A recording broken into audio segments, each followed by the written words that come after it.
Welcome to the shop, and tonight we're having All-Star 7, All Winners, Episode 2, the Snatch Game. It's going to be a double Snatch Game. After Season 13 and 14, it was kind of incredibly refreshing, and also, I am not particularly fond of the Snatch Game of Love, so I'm happy that the old format is back. And this time it's going to be a double Snatch Game. Double the characters, double the questions, double the time, and hopefully also double the fun. So I don't know about you, I did enjoy it. Now, there is a lot that we didn't see during the Snatch Game. Some queens got different treatments, some got pushed up a little bit, some got pushed down a little bit. Then we have more time traveling from Trinity the Time Lord, of course, and more favoritism for Monet, because they really want Bob in the next All-Stars All Winners, so they need to treat her sister very, very well for this season. We are back in the workroom, and we are talking some good shit about Trinity, who got plunged real good. Lucky bitch, you say. So Trinity responds with a signature Trinity quadruple mismatched confessional.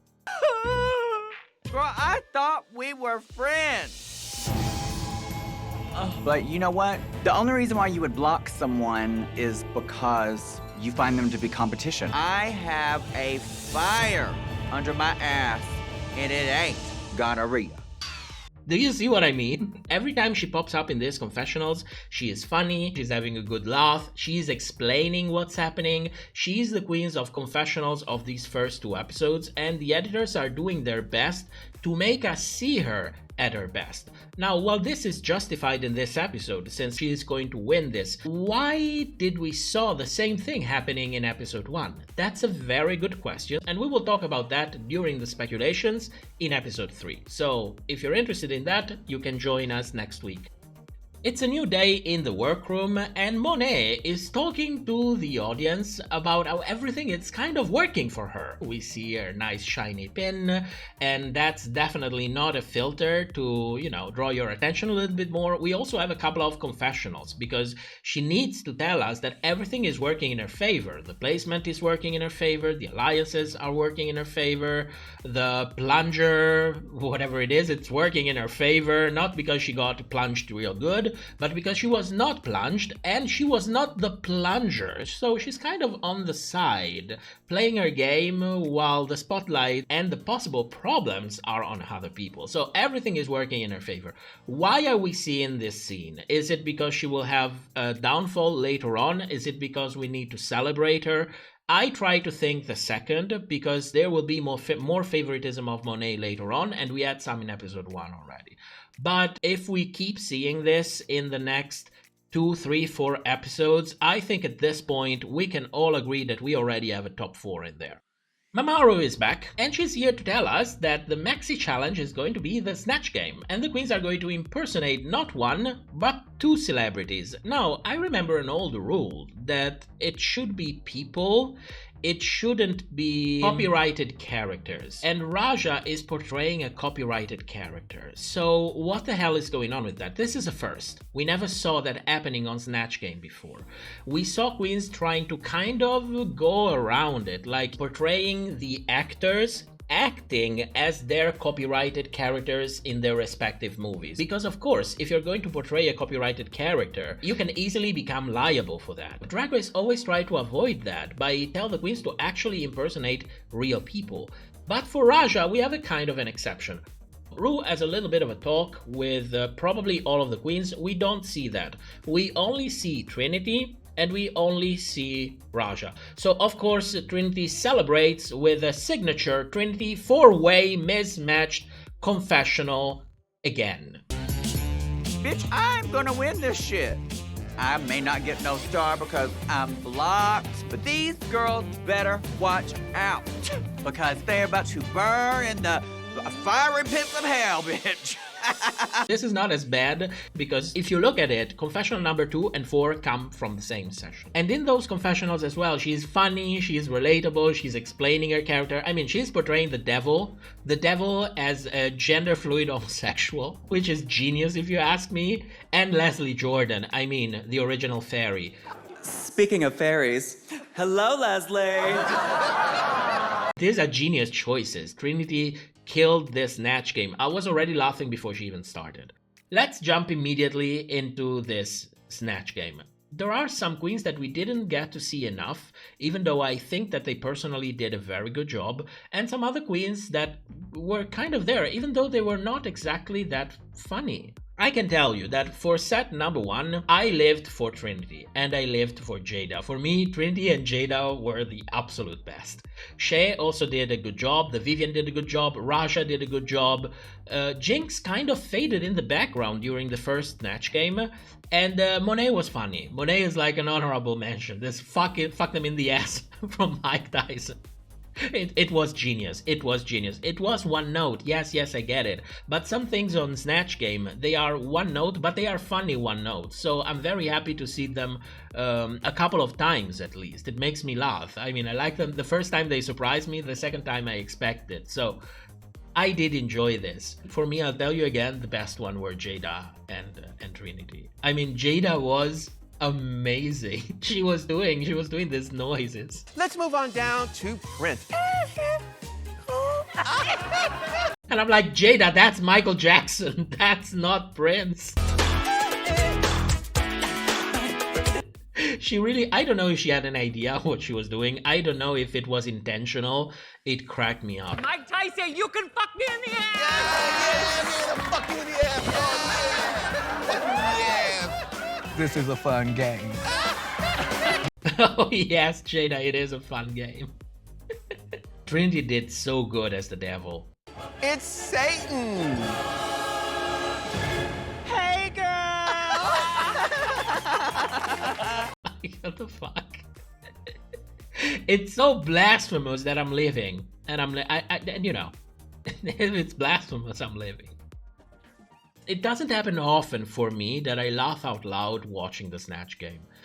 Some things are funny, they make me smile. Sometimes I get a good chuckle, but laughing out loud and rewinding the footage to see that again, that did happen for me with Jada. Jada killed it. And Trinity was hilarious. To me, they were the real standout of this first segment. Now, that also didn't happen by chance. Jada is the only one who got asked 3 questions. Trinity, Monet, and Raja were asked 2 questions. Everybody else only had 1 question, including Jinkx. Now, Jinkx was not bad. Jinkx is a consumed actress, and I had a good chuckle watching her. But she didn't make me laugh out loud in this first segment of Snatch Game. That characterization was spot on. She is Jinkx Monsoon. She will have my unending love, but she didn't really shine as much as I would have expected her to shine in this first segment. I don't know if she really did and we didn't see it because they wanted us to surprise us during the second segment, or maybe because she didn't really stand out that much. Also, when we talk about Snatch Game, we talk a lot about the back and forth that some queens have. When they intercept another queen giving an answer, or when they simply try to steal a little bit of camera time and be funny and say something that it's funny, you know? And we only had 1 moment with Jinkx. Now, talking about makeup, I think that the best job were done in here by Trinity and Raja. I think they had the best makeup. I think they had the best prosthetic. I wished, since, you know, episode 1 was 1 hour 20, so I was expecting this episode to be 1 hour 20 as well. Maybe we could get a little bit of a sneak peek when they were actually putting on the makeup, you know, putting on the prosthetic, show us a little bit of the process. Not too much. It doesn't have to be a tutorial, but I would have enjoyed seeing that because it was really impressive. And more impressive from Raja, it was during set number 2. Raja's makeup was incredible. And also the Vivienne and also Trinity again. I would have liked to see more about that, see a little bit more of the transformation. Now, I do understand that there is like a television effect, like a shock effect, a surprise effect when suddenly, out of the blue, these queens come out and they are all in full makeup, full prosthetic, in full characters, and there is like a wow effect. So I do understand that we didn't see any of that before, so that we can be wowed when we actually see that. But maybe, I don't know, a little bit, maybe they could have added it during Untucked. You know, see a little bit more on how they put it all together.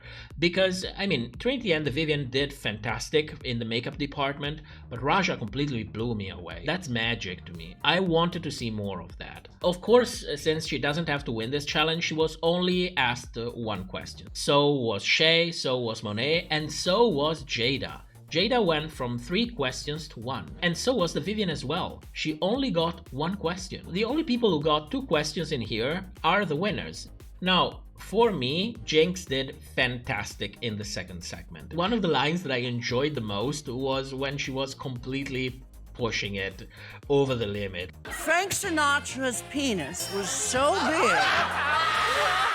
How big was it? When I was doing a line of coke off of it, I had to stop halfway through to catch my breath. The characterization of Judy was fantastic.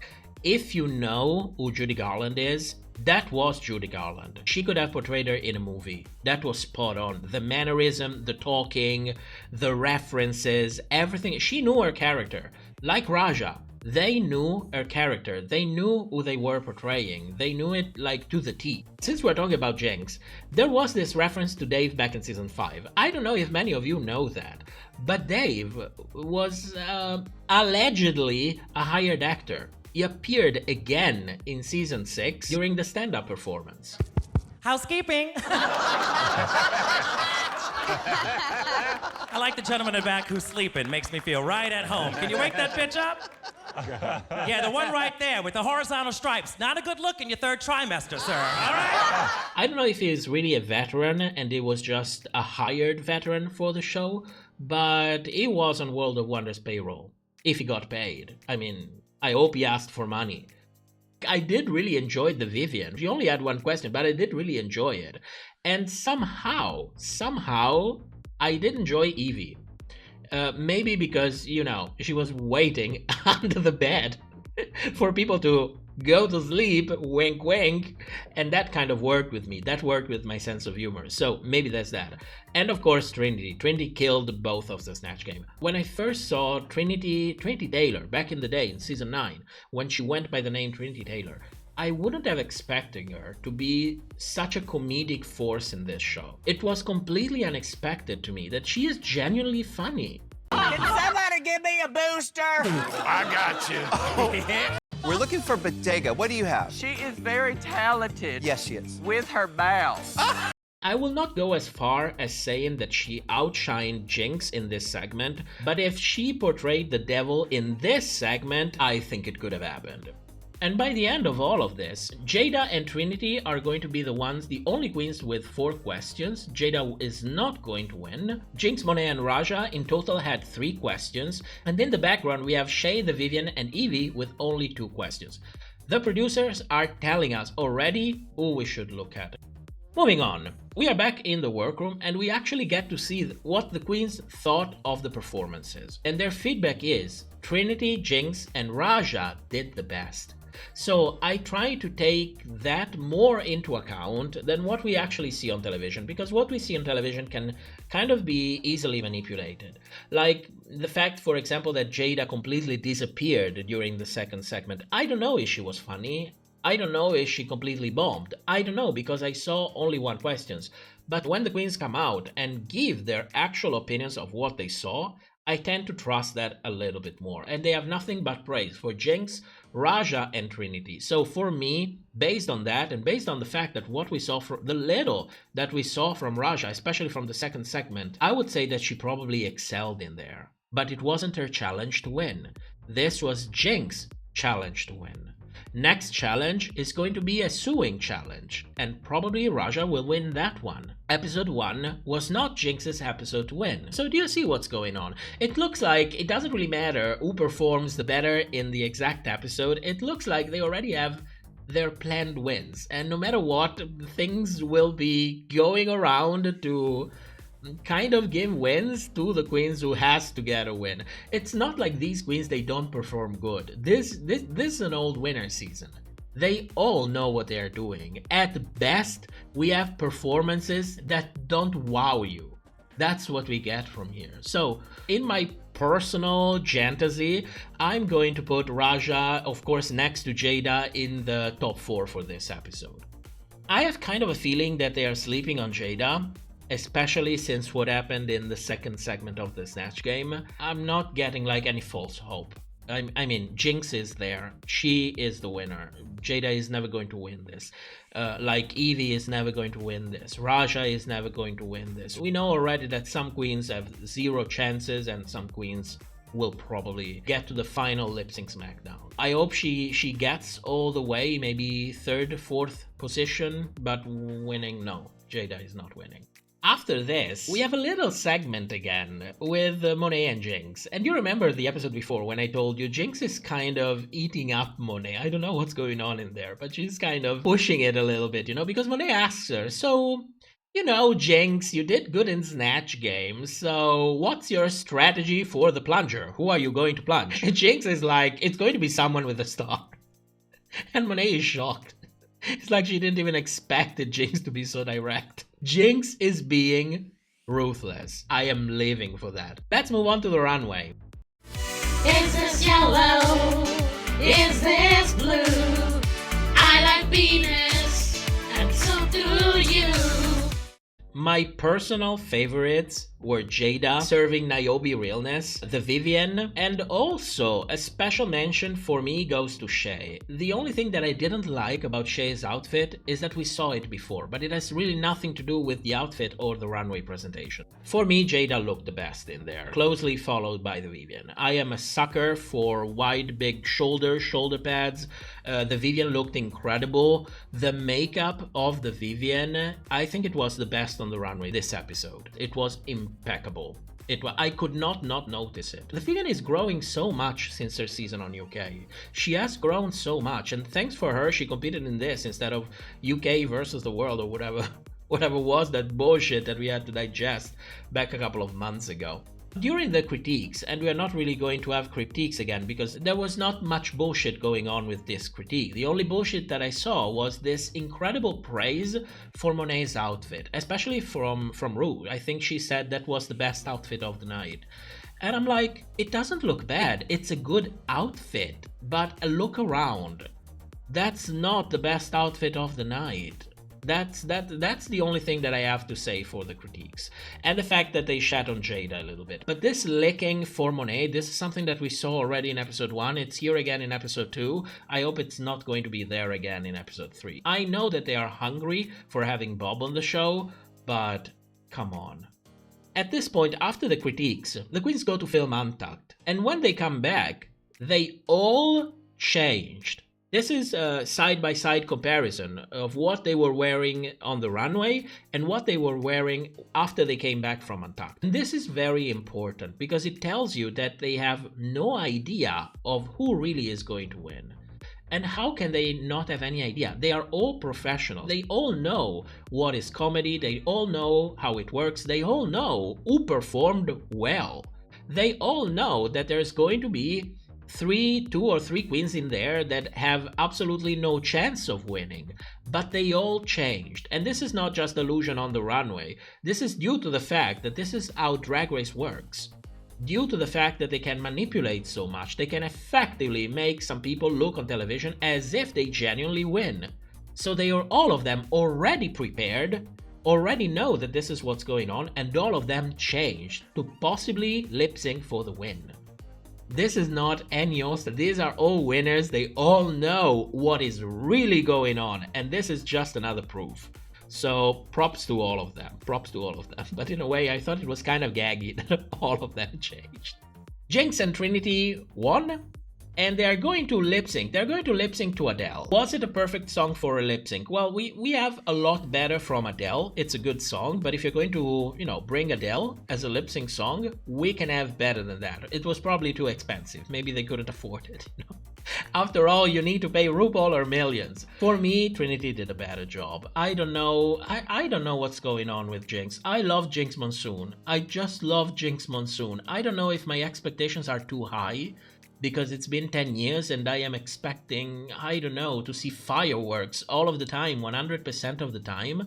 But I actually think Trinity did kind of a better job in this lip sync. I think she could have won this one. And speaking of lip sync, the edit got better. Did you notice that? You remember the bullshit that was going on during season 14. All of these camera angles, all of these close-ups, all of these hiding queens doing interesting things because they had to go home.